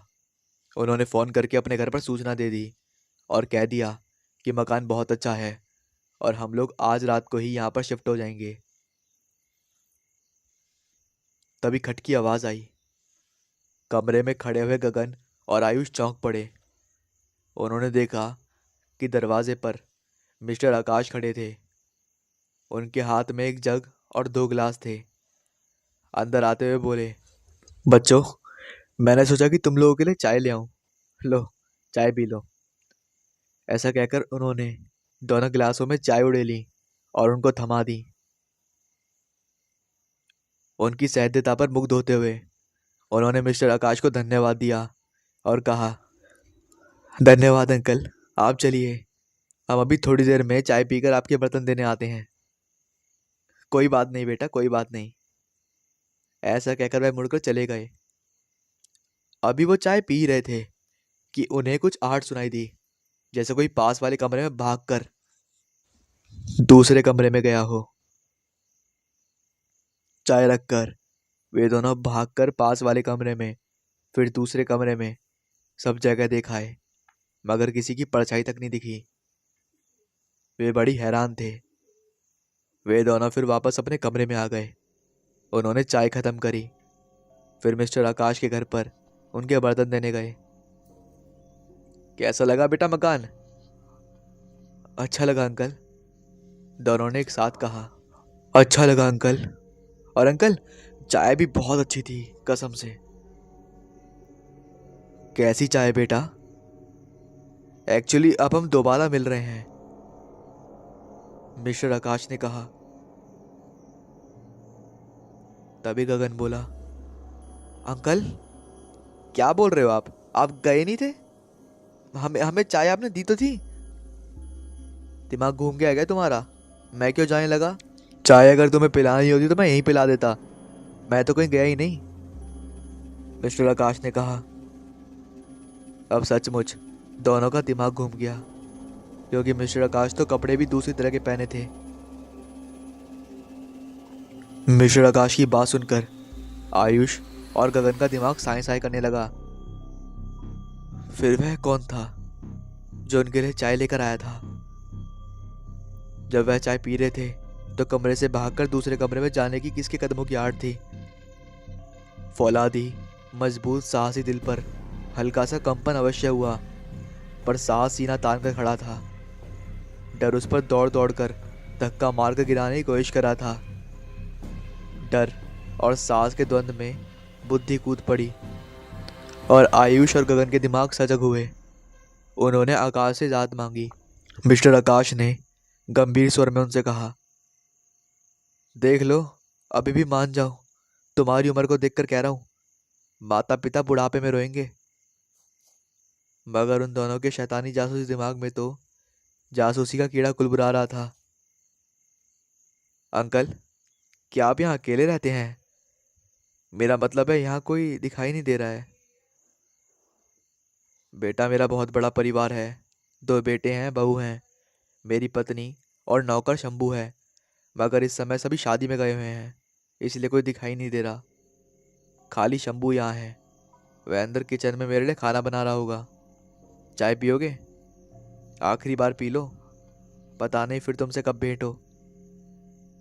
नहीं नहीं नहीं, चाय तो हम थोड़ी देर पहले आपसे, नहीं नहीं, मेरा मतलब है भूत अंकल से पी चुके हैं, आयुष चुलबुलेपन से बोला। छोटा गगन कुछ ज़्यादा ही नटखट है, उसे एक जगह बैठा नहीं जाता। एकदम मचलते हुए स्वर में बोला, अंकल आप बहुत अच्छे हैं, हमें प्यास लगी है, एक गिलास पानी मिल जाएगा? हाँ हाँ क्यों नहीं बेटा, उन्होंने बड़ी उदारता से कहा। फिर अंदर की ओर मुंह करके पुकारा, अरे शंभू, शंभू, एक गिलास पानी लाना। अरे अंकल आप क्यों परेशान होते हो, मैं खुद ही ले लेता हूँ, और अब तो वैसे भी हम पड़ोसी हैं, और तो और पड़ोसी घरेलू ही हो जाते हैं। ऐसा कहकर उत्तर की प्रतीक्षा किए बिना गगन वहां से अंदर घुसा और पानी लेकर बाहर आते हुए शंभू से टकरा गया। छनाक की आवाज के साथ ट्रे गिलास के साथ जमीन पर गिरी और पानी फर्श पर फैल गया।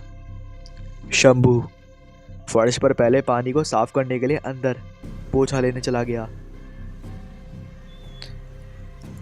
तभी अपनी आंखों से जासूसी एंगल में उसने चारों तरफ देखा, फिर वह कूद कर आकाश के बेडरूम में घुस गया। सरसरी निगाह डालकर वह फुर्ती से निकला। उसने देखा शंभू पानी के फर्श को साफ कर रहा है। अब गगन किचन में घुस गया और फ्रिज से पानी की बोतल निकाल लाया और बाहर ड्राइंग रूम की तरफ बढ़ा। अब गगन किचन में घुस गया और फ्रिज से पानी की बोतल निकाल लाया और बाहर ड्राइंग रूम की तरफ बढ़ा। ड्राइंग रूम में पहुंचकर गगन आशीष से बोला, पानी पीना है? नहीं नहीं नहीं, ये कहकर आशीष उठा और खड़ा हुआ। दोनों मिस्टर आकाश को नमस्ते करते हुए चल दिए। बाहर आकर उन्होंने अपने मकान की रूपरेखा देखी। मकान के बाहर काफी बड़ा पाकड़ का पेड़ था। पत्तियों से भरा होने के कारण बाहर से मकान थोड़ा सा ही दिखता था। गगन ने आशीष से बहुत देर तक खुसर फुसर की, फिर दोनों ने अपने मोबाइल निकालकर पता नहीं कहाँ फोन किया। उसके बाद दोनों मकान में घुसे। अब शाम दस्तक देने लगी थी, अंधेरा उतरने लगा था। दोनों बाहर निकले, चारों तरफ घूम घूम कर देखा, फिर खाने के लिए किसी ढाबे की तलाश में गए। खा पी कर दोनों रात के 8 बजे मकान में घुसे। एक कमरे में बेड पड़ा हुआ था। उन्हें हैरानी इस बात की हो रही थी कि कोई रहता भी नहीं है, फिर भी इतना इंतज़ाम ऐसा है कि जैसे यहाँ लोग रहते हों। कमरे में आकर बेड पर दोनों लेट गए। बहुत देर तक बातें करते रहे। घंटा 1.5 घंटा बीत गया। धीरे धीरे 12 बज गए। अब उनका डर और संशय दूर होने लगा था।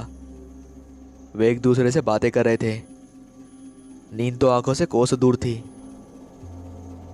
जैसे जैसे मिनट की सुई सुरक रही थी, उनके मन की बेचैनी बढ़ती जा रही थी। तभी वहां पर लाइट चली गई। गगन बेड से उठा और लाइट का स्विच चेक करने लगा तो सही में लाइट चली गई थी। तभी जैसे ही वो वापस बेड पर आकर लेटा, उसे ऐसा लगा जैसे दूर से कोई भागता हुआ आया और पड़ोस के कमरे में रुका। फिर उनके कमरे का दरवाजा चर्र की आवाज के साथ खुला। कौन है? कौन है? दोनों एक साथ चिल्लाए। अब उनको थोड़ा थोड़ा डर लगने लगा था। मोबाइल की टॉर्च ऑन करके उन्होंने देखा कि वहां पर कोई नहीं था। बाहर भी देखा, वहां पर भी कोई नहीं था। अब उनके होश उड़े हुए थे। उन्हें पछतावा लग रहा था कि आकाश की बात क्यों नहीं मानी। दोनों बेड पर डरे हुए बैठे थे कि तभी फिर से चर्र की आवाज के साथ दरवाजा खुला। उन्होंने मोबाइल की टॉर्च से देखा तो उनकी डर के मारे किक्की बंद गई। दरवाजे पर जो दानव खड़ा था वह इतना भयानक था कि कमजोर दिल वालों को अटैक पड़ जाए। आंखें बल्ब की तरह चमक रही थीं।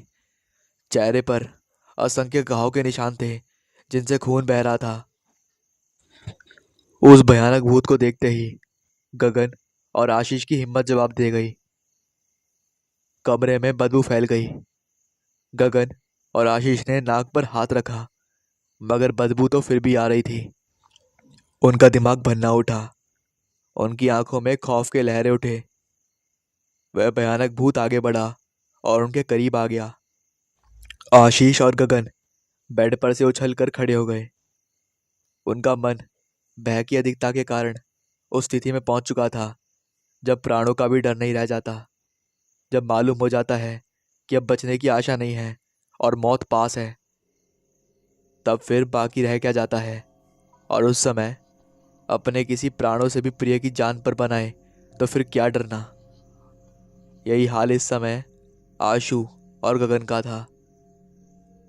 दोनों ही एक दूसरे पर अपनी जान लुटाने को तैयार थे। अब कुछ करने की बारी थी।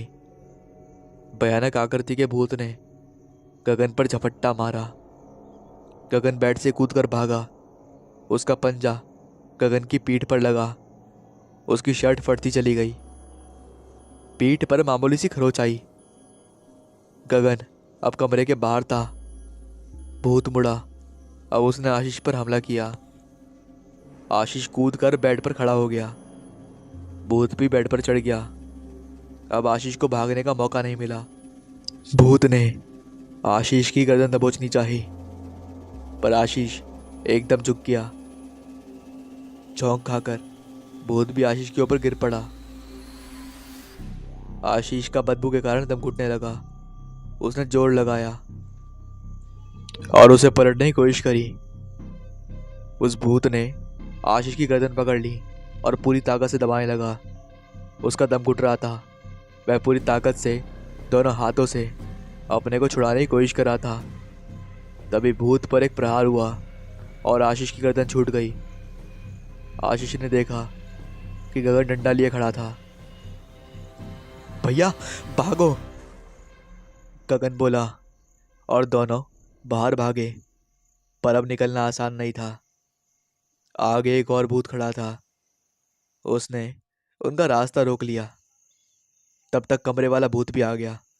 उन दोनों ने घेर लिया। गगन वही डंडा चारों तरफ जोर जोर से घुमाने लगा और साथ ही चीखने भी लगा। उस कमरे वाले भूत ने अचानक वह डंडा पकड़ लिया और उसे अपनी तरफ झटका देकर खींचा। बैलेंस बिगड़ने से गगन नीचे आ गिरा। अब गेंद भूतों के पाले में थी। दोनों भूतों ने गगन और आशीष पर हमला बोला। तभी पाकड़ के पेड़ से 4 भूत दनादन मकान की छत पर कूदे और दम दम करते दौड़ते हुए आंगन में आ गए। जैसे ही उन दोनों भूतों ने गगन और आशीष को मारना चाहा, छत से आए हुए चारों भूत उन दोनों भूतों पर आफत की तरह टूट पड़े और वहां तांडव मच गया। अब घमासान लड़ाई हो रही थी। बाहर से जो भूत आए थे उन्होंने पहले वाले भूतों पर हमला बोला था और उन्हें कुछ समझने का मौका भी नहीं दिया था। अजब नज़ारा था। भूतों की लड़ाई हो रही थी। चारों भूत पहले वाले दोनों भूतों पर हावी हो गए। उन्होंने उन भूतों को इतना मारा कि वह पस्त होकर जमीन पर गिर गए। आशीष और गगन हक्के बक्के रहकर युद्ध देख रहे थे। वे दोनों भूत जमीन पर पड़े थे। अब उनमें उठने तक की ताकत नहीं थी। तभी आशीष और गगन पर उन चारों भूतों में से एक चिल्लाया, कमबख्त, हरामखोर, खड़ा खड़ा मुंह क्या देख रहा है? जल्दी से कोई रस्सी ढूंढ कर ला। साथ ही तीनों भूत भी चिल्लाए, क्या बारात में आए हो जो आग वानी के लिए खड़े हो? क्या तुम्हारे फूल माला डालूं? आवाज जानी पहचानी लग रही थी। खैर, सोचने समझने का मौका नहीं था। वे चाबी खिलौने की तरह दौड़ पड़े। वो कमरे में जाकर एक डोरी ढूंढ लाए। जमीन पर पड़े दोनों भूतों को उठाया गया और उन्हें दो खंभों से बांध दिया गया। दोनों भूत ढंग से पिट जाने के कारण इतना पस्त हो गए थे कि अब बोल भी नहीं पा रहे थे। चारों भूतों ने अपने चेहरे से फेस मास्क और अपने भूतिया कपड़े भी उतार कर फेंक दिए। उन्हें देखकर आशीष के मुंह से आश्चर्य की आवाज निकली। उन्हें देखकर आशीष के मुंह से हैरानी भरी आवाज निकली, राजीव भैया तुम? ये राजीव गगन और आशीष का ममेरा भाई था। ये दरअसल एक स्पोर्ट्समैन था और इन सभी लोगों का रोल मॉडल भी। गगन और आशीष अब उन तीनों लड़कों पर बरसे। और तुम राजू, सानी और सोनू, है ना? तुम तो हमारे बुलाने से आए नहीं थे और अब आए तो ऐसे? कहीं हमारा हार्ट फेल हो जाता तो? हम तो पहले ही दो भूतों से डरे हुए थे और चार भूतों को देखकर ये कहो कि हमारा हार्ट फेल नहीं हुआ। तुमने हमें बताया क्यों नहीं? हमें राजीव भैया ने बताने से मना किया था। जब तुम्हारा फोन पहुंचा तो राजीव भैया बस आए ही थे। उनसे मिलने पर हमने उन्हें सारी बातें बताई तो उन्होंने कहा कि एक काम करते हैं, रात को चलते हैं। और फिर उन्होंने एक योजना बनाई। खैर, इन बातों को छोड़ो, ये सब बातें बाद में करेंगे। पहले इन भूतों को देखो। उनके चेहरे से बदबूदार फेस मास्क जिस पर खून घाव के निशान बने हुए थे उसे हटाया गया तो सभी चौंक पड़े। ये आकाश अंकल थे। आकाश अंकल आप? शंभू तुम? हठात उनके मुंह से निकल पड़ा, मकान के भूत तुम ही हो? हाँ, सिर झुकाते हुए मिस्टर आकाश बोले। अरे आप ऐसा क्यों करते हैं? क्या इससे पहले इस मकान में किसी की हत्या हुई थी? नहीं, ये सब अफवाहें मैंने फैलाई थी। इस मकान में जो भी रहने आया उसे मैंने और शंभू ने इसी तरह भूत बनाकर डराया था। जब तक मैं भूत बनकर खड़ा रहता तब तक शंभू भाग भाग कर आहट उत्पन्न करता था। हमें देखकर ही लोगों की हालत खराब हो जाती थी। फिर मकान छोड़कर भाग जाते थे और दूसरे लोगों को बताते थे। और फिर कोई जब किराएदार आता था फिर वही होता था। इस तरह से पूरे शहर में अफवाह फैल गई थी कि यह मकान भूतिया है। इसके बाद यहाँ कोई आने को तैयार नहीं था, ना तो कोई किराएदार ना खरीदार। इसे कोई कौड़ियों के मूल भी लेने को तैयार नहीं था। तुम ही लोग ऐसे निकले जो शेर पर सवा शेर हो गए। ये मकान मैं लेना चाहता था, पर उचित कीमत देकर नहीं, बिल्कुल सस्ती कीमत देकर। तुमने देखा ही है मेरा मकान कितना छोटा है। उसमें रहने वाले बहुत ज़्यादा सदस्य हैं और इसी मकान से हमारा ज़्यादातर निर्वाह होता है और हमारी उससे बातचीत भी चल रही थी। बहुत कम पैसों में मेरा सौदा तय हुआ था, तभी तुम लोग आ गए। अब गगन बोला, शक तो मुझे आप पर हुआ ही था। आप हमें चाय देकर हमें दिखाने को हमारे सामने चले गए और शंभू ने इस कमरे से उस कमरे तक दौड़कर आहट उत्पन्न करी और फिर वह कर गायब हो गया। जब आपने मना कर दिया कि आप चाय नहीं देने गए थे, तो एक बार तो मैं भी चक्कर में पड़ गया। फिर पानी पीने के लिए मैं किचन में गया, तो आपके बेडरूम में मैंने वही कपड़े देखे जो आप चाय देते समय पहने थे। आप पर मुझे शक तो था, इसलिए हमने अपनी योजना बनाई। मकान की छत पर पाकड़ की डालें बिल्कुल छूती हुई हैं। मैंने अपनी छत की लोकेशन और योजना की सारी बातें फ़ोन करके बता दी थी। जब हम ढाबे पर खाना खाने गए, तो वही हमने पूरी योजना अपने दोस्तों सनी, राजी और सोनू को बताकर मदद के लिए उन्हें बुलाया था, पर कोई नहीं आया। इस पर मुझे आश्चर्य भी हुआ। पर कुछ भी कहो अंकल, एक्टिंग आपकी बड़ी सॉलिड थी। सचमुच आपको हम भूत ही समझ रहे थे, और इन कमीनों को भी हमने भूत ही समझा। अपने दोस्तों की तरफ इशारा करते हुए गगन और आशु ने कहा, हमने भूतों से इतनी लड़ाई लड़ी और आए भी, बस प्लान ही तो चेंज हुआ था। और जो भूतों से लड़कर बचाया, उसका कुछ नहीं, भलाई का तो जमाना ही नहीं है। और सभी का समारी ठहाका गूंज उठा। अरे भाई, इन भूतों की वीडियो तो बना लो, कल प्रसारित करेंगे। अबे मुस्कुराते हुए बोला, वह तो जब से आए हैं तब से अभी तक बना ही रहे हैं, पूरा वीडियो फिल्म बनाकर तैयार है। आशु ने कहा, तो देरी कैसी, अपलोड करते हैं? नहीं नहीं नहीं, ऐसा मत करना, वरना मैं मुंह दिखाने के काबिल नहीं रहूंगा। मिस्टर आकाश गिड़गिड़ाते हुए बोले, ठीक है, मगर याद रखना, अगर तुमने ज़रा भी गड़बड़ की तो समझ लेना। हाँ। बहुत साल बीत गए। गगन और आशीष के अलावा उनके दोस्तों ने भी वहाँ रहकर पढ़ाई करी, और कालांतर में मकान भी उन्होंने खरीद लिया। पूरे शहर में उनकी धाक है। जिन्होंने भूतों को भी वश में कर लिया, वे कोई मामूली थोड़ी हैं। पर सच सिर्फ हम जानते हैं।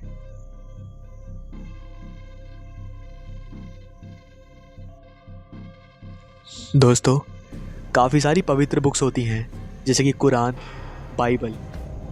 इसमें कई बार ये कहा जाता है कि एक शैतान है जो पूरी दुनिया को काला बनाना चाहता है, जिसके बारे में कहा जाता है कि वो खुदा के विपक्ष में है, और वो चाहता है कि हर बच्चे पाप करे, हर इंसान पापी बने और खुदा के खिलाफ हो जाए। आज की कहानी कुछ ऐसी होगी। आपने वैसे तो कई स्कूल की कहानी सुनी होंगी जिसमें कि टीचर शैतान होते हैं, टीचर भूत होते हैं, टीचर वहाँ के जो स्कूल होता है वो भूतिया होता है। लेकिन आज पहली बार कहानी में कुछ अलग होगा, जो कि बहुत ज़्यादा डरावना होगा। तो इस कहानी को पूरा सुनिए। बड़ी बड़ी घास और झाड़ियों से भरे हुए उस विशाल मैदान में,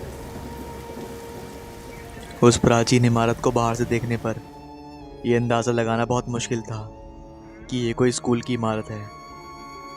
मगर सच तो ये था कि ये एक स्कूल ही था। लेकिन ये भी है कि वो स्कूल तो किसी भी एंगल से नहीं लगता था। यहाँ बच्चे भी पढ़ते थे, और ठीक उसके बगल में बनी हुई एक और टूटी फूटी इमारत भी खड़ी हुई थी। वह उस स्कूल का हॉस्टल था, जहाँ पर स्कूल में पढ़ने वाले बच्चे रहते थे। वह बच्चे बहुत ही गरीब समाज के होते थे। उस स्कूल में सिर्फ वही बच्चे पढ़ने आया करते थे जिनके माँ बाप बहुत ज़्यादा गरीब थे, और उनकी सिचुएशन बहुत ही ज़्यादा दयनीय होती थी। ये स्कूल एक पुराने जागीरदार के नाम से चलता था, जो शहर से करीबन 20 मील दूर जंगल के चारों ओर घिरा हुआ था। जंगल इतना घना था कि दिन के समय भी वहाँ पर धुंध छाई रहती थी। पिछली सदी के शुरुआत में ये इमारत रिहाइश के लिए उसी जागीरदार ने बनवाई थी, जिसके नाम से स्कूल चलता था। कोई नहीं जानता कि उस जागीरदार को इंसानों की दुनिया से क्या प्रॉब्लम थी कि उसने अपनी रहने की जगह इस वीरान जंगल में चुनी थी। मगर यहाँ भी वह ज़्यादा दिन रह नहीं सका था। लगभग यहाँ बसने के 5 साल बाद ही उसकी अचानक से मौत हो गई थी। बताया जाता है कि उसकी मौत कुछ ऐसी रहस्यमय परिस्थितियों में हुई थी कि उसकी वजह से उसके वारिसों को यहाँ से दूर रहने का फैसला करना पड़ा था। कुछ सालों बाद उन्हीं वारिसों में से किसी ने इस इमारत को खंडर बनाने की बजाय गरीबों का बोर्डिंग स्कूल बना दिया, जिससे कि आसपास की बस्तियों के बच्चे यहाँ पढ़ सकें। जागीरदार के वारिस ने स्कूल के गुजारे के लिए जो ट्रस्ट बनवाया था, उसी के पैसों से स्कूल ठीक ठाक चल रहा था। स्कूल में पहले से 8वीं तक की कक्षाओं में पढ़ने वाले लगभग 400 बच्चे थे और इनको पढ़ाने के लिए लगभग 12 टीचर थे। बच्चे की तरह उन्हें पढ़ाने वाले भी गरीब तबके से ताल्लुक़ रखते थे। सच तो ये था कि पढ़ाना उनका शौक नहीं बल्कि मजबूरी थी। उन सब के बारे में ये भी कहा जा सकता है कि अगर उनके पास कोई और विकल्प होता तो वह यहाँ पर कभी नहीं आते। भला बेचारे, वह इस बियाबान में अपनी ज़िंदगी बर्बाद करने क्यों आते? स्कूल का प्रिंसिपल से ज़्यादा किसी गांव का बदतमीज चौधरी लगता था। बच्चों को ही नहीं, वह यहाँ के टीचरों को भी डंडे से हकाना पसंद करता था। यहाँ का हर इंसान उससे डरता था और जितना उससे डरता था उससे कहीं ज़्यादा उससे नफरत भी करता था। लेकिन उसकी ज़्यादतियों सहने के सिवाय किसी के पास कोई चारा भी नहीं था। उस स्कूल की इमारत और इमारत के बाहर हर समय छाई रहने वाली खामोशी में केवल सिर्फ और सिर्फ प्रिंसिपल की आवाज़ सुनाई पड़ती थी। बाकी लोग बस सहमे हुए सर झुकाए अपना काम करते रहते थे। सच तो यह है कि वह प्रिंसिपल इंसान के नाम पर जल्लाद था। उसके चेहरे पर कोई भाव नहीं रहते थे। वह अंदर से बहुत ही ज़्यादा क्रूर स्वभाव का था। उसके अंदर दया के नाम पर कोई चीज़ नहीं थी।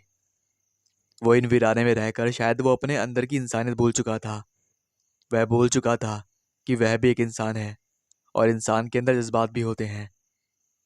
वह अंदर से पूरी तरह से खाली था। उसके अंदर अगर कोई चीज़ थी तो वो था सिर्फ गुस्सा।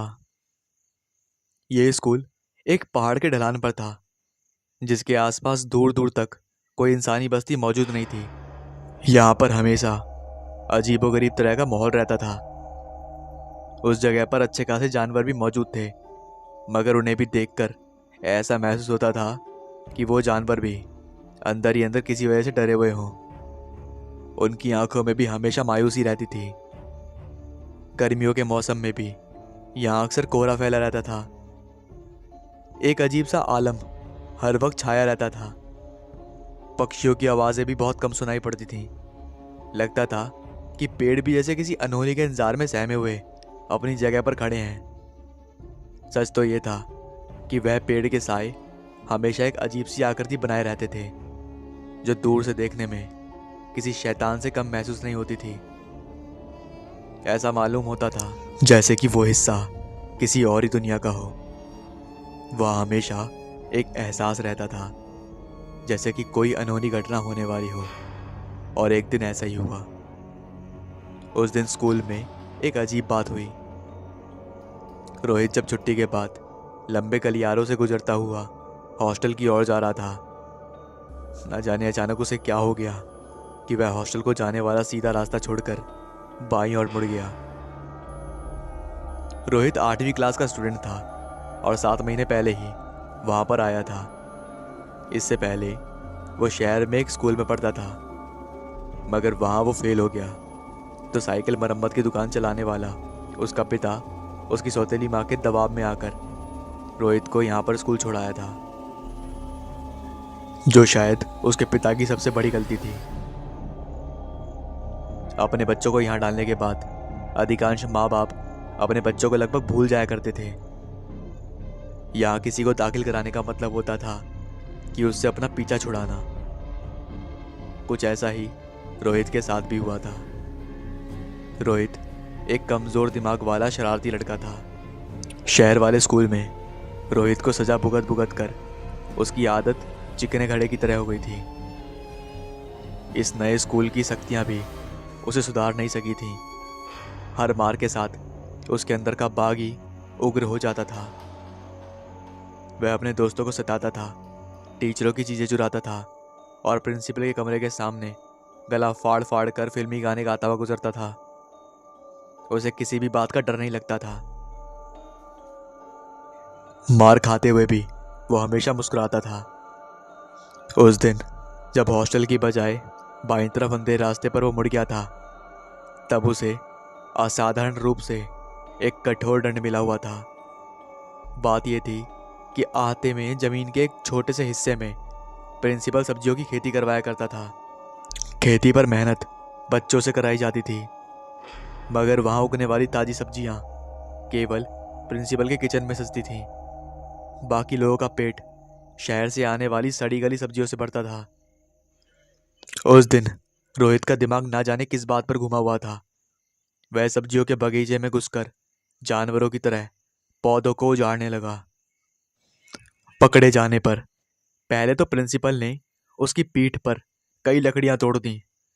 उसके बाद की सजा ये मिली कि उसे दोपहर का खाना भी नहीं मिला, और स्कूल का टाइम खत्म होने के बाद उसे टीचर की निगरानी में 4 घंटे तक कक्षा में बेंच पर खड़ा रखा गया था।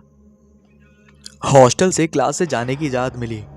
उस समय तक मैदान में खेलने का टाइम खत्म हो चुका था। वह उदास मन से हॉस्टल की तरफ जाते जाते बाईं ओर मुड़ गया।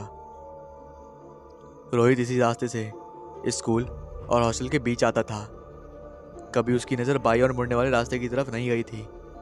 आज अचानक ही उसका ध्यान उस अनजान मोड़ की तरफ चला गया था। रोहित की जगह अगर कोई और सोचने समझने वाला इंसान होता तो उसे यह देखकर बड़ा ताज्जुब होता कि कल तक जहां गलियारों के किनारे सपाट दीवार थी, आज वहां रास्ता कैसे बन गया। रोहित इस तरह वहां पर मुड़ गया था जैसे उसे लगा हो कि वहां पर वो खुद मुड़ा हो, लेकिन उसे यह बिल्कुल भी असर नहीं हुआ कि वो किसी के सम्मोहन में था। उसे कुछ ऐसा लग रहा था जैसे उस तरफ के अंधेरे में किसी ने उसे बहुत धीमे से आवाज दी, लेकिन रोहित डरने वाला लड़का तो बिल्कुल था ही नहीं। वो आराम से अंधेरे में चलता हुआ चला गया। अंधेरा गहरा होता जा रहा था। यह अजनबी रास्ता रोहित के लिए और लंबा होता जा रहा था। ऐसा लगता था कि कभी खत्म ही नहीं होगा। फिर अचानक रोहित ने छत से पानी टपकने की आवाज सुनी। उसके अलावा कहीं और कोई आवाज नहीं थी, और अब तो वो आवाज भी नहीं आ रही थी जिसे सुन के वो यहां तक आया था। कुछ देर बाद उसके कदम किसी जमीन पर पड़ना शुरू हुए। उस पर काई बिछी हुई थी। वो देख तो नहीं सकता था, मगर उसकी फिसलन ऐसी थी कि कदम जमा जमा कर उसको चलना पड़ रहा था। पानी टपकने की आवाज बराबर आ रही थी। रोहित के होठों पर एक अजीब सी उत्साह की मुस्कुराहट थी। उसे लग रहा था कि वह किसी इंपॉर्टेंट खोज पर निकला हुआ है। उसे यह भी एहसास हो रहा था कि उसे कुछ ऐसा मिलने वाला है जो पहले किसी और को नहीं मिला था, और यह एहसास उसके लिए बहुत मज़ेदार था, जो उसे एक अलग ही आनंद दे रहा था। मगर उसे क्या मालूम था कि कोई वहाँ था जिसने एक योजना के तहत उस एहसास को उसके मन में अपनी ओर से पैदा किया था। वह कमज़ोर बुद्धि वाला लड़का था। ऐसी गुड़ बातों का ज्ञान उसे नहीं था। चलते चलते सामने कुछ दूरी पर उसे एक हल्की सी रोशनी दिखाई दी। फिसलन पर संभलने की कोशिश करते करते वो थक गया था, मगर उस रोशनी ने उसके उत्साह को ताज़ा कर दिया था। रोशनी की तरफ बढ़ते बढ़ते वह कमरे के खुले हुए दरवाजे तक पहुंच गया। खुले हुए दरवाजे से कमरे के अंदर कतार से आगे पीछे काफी सारे बेंच पड़े हुए थे। गौर से देखने पर उसे पता लगा कि वो किसी क्लास का कमरा था, जो इस वक्त बिल्कुल खाली था। ऐसा लग रहा था जैसे कि वो क्लास अपने पढ़ने वाले विद्यार्थियों का इंतजार कर रही थी। रोहित को यह देखकर बहुत निराशा हुई। वह सोचने लगा, तो क्या मैं इतनी दूर इसीलिए चल के आया हूं, सिर्फ एक क्लास देखने के लिए। उसे वैसे भी पढ़ाई से नफरत थी, उसे टीचरों से नफरत थी। वह वहां से वापस जाने वाला था। तभी उसे दीवार के पीछे वाले कमरे से एक अजीब सी आवाज सुनाई दी। कुछ अजीब भाव में उसने कुछ कहा था। उसने इस तरह की भाषा कभी सुनी नहीं थी।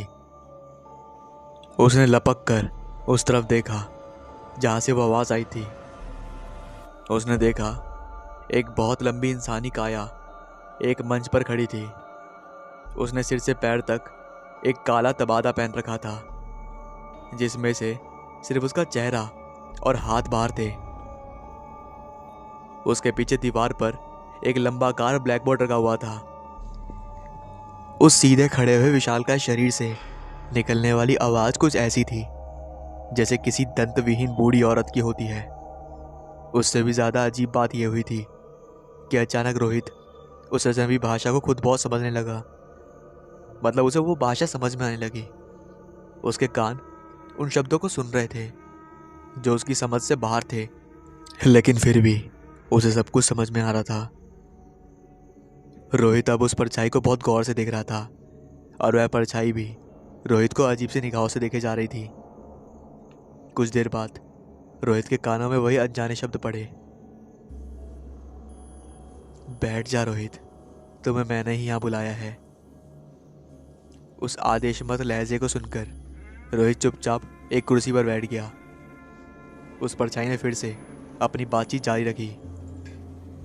मैं यहाँ का टीचर हूँ और तुम मुझे इसी नाम से पुकारोगे। मेरी क्लास में तुम्हारा स्वागत है।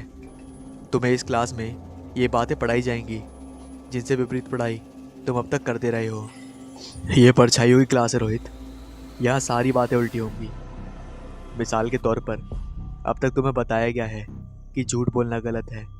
जो लोग तुम्हें ये बताते हैं वह दरअसल खुद झूठ बोलते हैं। इसका मतलब है कि झूठ व्यवहारिक है और सच सिर्फ एक मिथ है। या तुम्हें वह बातें सिखाई जाएंगी जो सच होती हैं। परछाइयों की दुनिया, परछाइयों की इस दुनिया पाप की दुनिया है और पाप व्यवहारिक है और पुण्य केवल मिथ्या है।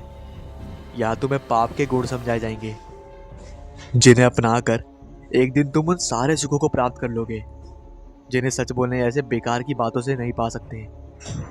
वह टीचर बहुत सारी बातें तो जल्दी जल्दी बोल रहा था जैसे वो कोई मशीन हो, और बहुत सी बातें रोहित को सिखाई जो उसे बहुत अच्छी भी लगी। उससे अपने माँ बाप से नफरत थी, उसे प्रिंसिपल और टीचरों से भी नफरत थी, उसे सारी दुनिया से नफरत थी। रोहित ने उस परछाई की ओर देखते हुए कहा कि उसकी आज्ञा का पालन करेगा।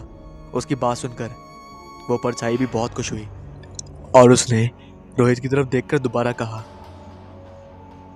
नफरत के इस अंधेरे को अपने मन में बढ़ाते रहना चाहिए ताकि एक दिन सारी दुनिया उस अंधेरे में समा जाए। रोहित उस परछाई की बात को गौर से सुन रहा था। वह उसके अल्फाज को बड़ी बारीकी से जांच भी रहा था। हालांकि वह उस अजनबी भाषा से अज्ञान था।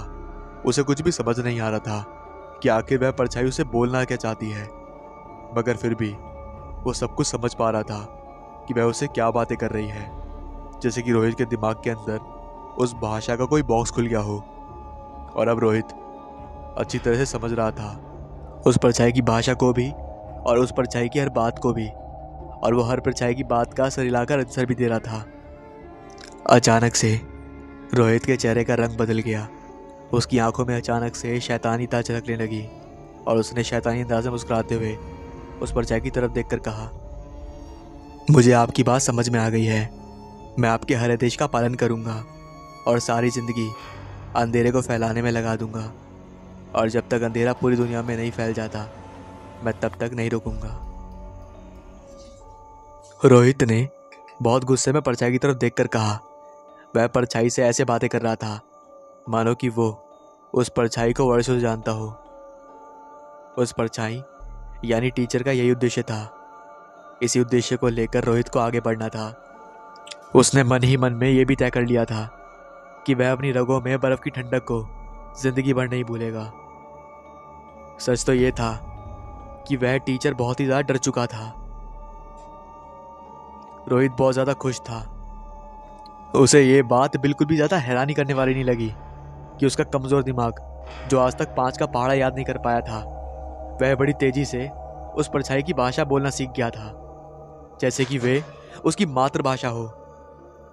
वो ऐसे अच्छे टीचर यानी कि परछाई को खुश करने के लिए कुछ भी कर सकता था। उसके दोस्तों में कुछ ऐसे थे जो कम से कम दूसरों की तरह उससे घबराते नहीं थे। वह हमेशा उससे दूर दूर नहीं रहते थे। दोपहर के खाने के समय उन्हीं में से एक दोस्त रोहित के पास आया उसके मन में रोहित को लेकर बहुत ज़्यादा उत्सुकता हमेशा रहती थी, जो कि अब काफ़ी बढ़ चुकी थी। उसने प्रशंसा भरे लहजे में रोहित की तरफ देखकर कहा, कुछ भी कहो रोहित, आज तुमने उस टीचर को अच्छा सबक सिखाया। अरे मैंने नहीं, उस परछाई ने। परछाई? कौन सी परछाई? दरअसल वो परछाई मेरी टीचर है। मैं उन्हें अपना गुरु मानता हूँ। यहाँ तो सभी टीचर एक जैसे गधे हैं, मगर वह बहुत अच्छा है। वह जो सिखाते हैं ना, उन्हें एक गधे टीचर कभी सपने में भी नहीं सिखा सकते। इनकी सिखाई हुई बातों की कीमत तो कौड़ी की होती है। मैं तुम्हारी बात समझा नहीं यार। समझा तो रहा हूँ यार। तुम्हें और क्या क्या सिखाता है वो? उस लड़के की उत्सुकता गजब की उछाल मार रही थी। वो सिखाता है कि हमें उस अंधेरे को बढ़ाना है जो बढ़ते बढ़ते एक दिन पूरी दुनिया को निगल जाएगा। रोहित ने कुछ रुककर आगे कहा, अच्छा सुनो, क्या तुम मेरे टीचर की क्लास में पढ़ना चाहते हो? राजू चौंक गया। उसे जरा भी अंदाजा नहीं था कि रोहित किस चीज की बात कर रहा था। हो सकता था ये महज शरारत हो जो उसे किसी झंझट में फंसा दे, जिसकी वजह से उसे प्रिंसिपल की मार मिल जाए। इसी दौरान रोहित जल्दी जल्दी खाना खाता रहा और मुस्कुराता रहा। आखिरकार राजू ने हाँ कर दी। उस दिन शाम को रोहित जब उस परछाई क्लास में पहुंचता है तो उसके साथ उसका दोस्त राजू भी था। राजू रोहित की तरह ज़्यादा मजबूत दिल वाला इंसान नहीं था। उसे सारी बातें डरावनी लगी। अंधेरे अंधेरे से भरा ना जाने कितना लंबा रास्ता था। राजू कई लगे रास्ते पर गिरते गिरते बचा था। उसके लिए तो सबसे डरावना था मास्टर। उसका चेहरा, एक खाली जगह, इतनी डरावनी शक्ल थी। क्योंकि रोहित तो कमज़ोर दिल वाला नहीं था, लेकिन राजू बहुत ज़्यादा कमज़ोर दिल वाला इंसान था। इसलिए वो तो बेहोश होते होते बचा था। तभी एक जोर की आवाज़ आई, अंधेरे की दुनिया में तुम्हारा स्वागत है। राजू को बहुत ज़्यादा ताजुब हुआ। जिस तरह उसका डर अपने आप उससे दूर हो गया था, ठीक उसी तरह उस परछाई की अजनबी भाषा उसे अपने आप समझ में आने लगी थी। रोहित की तरह वो भी अब उस भाषा को समझ सकता था और पढ़ भी सकता था और बोल भी सकता था। उस परछाई ने अंधेरे की दुनिया के बारे में बोर्ड पर लिखकर समझाया। मक्खी की टांगों की तरह टेढ़े मेढ़े अक्षर ना जाने किस काल और देश के थे, मगर राजू और रोहित ने उन्हें पढ़ा, समझा और अपने दिमाग में नोट भी किया।